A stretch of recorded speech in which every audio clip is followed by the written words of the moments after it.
আসসালামু আলাইকুম। সবসময় তো দেখেন সেল আপডেট, এখন দেখাচ্ছি সাইকেল চালানো মানে ডাইরেক্ট রিভিউ কাস্টমার সহ। যারা যে যে আমার থেকে সাইকেলটা কিনেছে, এটা ফনিক্স সাইকেল, এটা ফনিক্সের ডোনাল্ড, এটা ফনিক্সের ডোনাল্ড সাইকেলটি যে কিনেছে তার সাথে একটু কথা বল ভাই, বলে। সাইকেলটা অনেক ভালো। আমি কয়েকদিন ধরে চালাইছি, কারণ আমি কয়েকদিন ধরে চালানোর পরে আমার বন্ধু আছে, বন্ধুরাও নিয়ে এসেছি। আমার বন্ধু আরেকটা সাইকেল নিয়েছে। আশা করি সাইকেলটা অনেক দিন যাইবো। আর আপনারা সবাই আসতে পারেন আসিফ সাইকেল। আসিফ সাইকেল মারতে কিনছেন? হ্যাঁ, আসিফ সাইকেল মারতে। কতদিন আগে কিনছেন?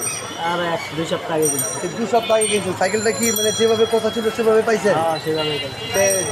যারা এখনও সাইকেল কিনেন নেই, ইনশাল্লাহ আসিফ সাইকেল মার্ট থেকে কিনবেন। আর চ্যানেলটি এখনই সাবস্ক্রাইব করে রাখেন। এরকম নতুন নতুন ভিডিও আমি চেষ্টা করি সবসময় আপনাদেরকে দেওয়ার জন্য। সবাইকে আল্লাহ হাফেজ, আসসালামু আলাইকুম।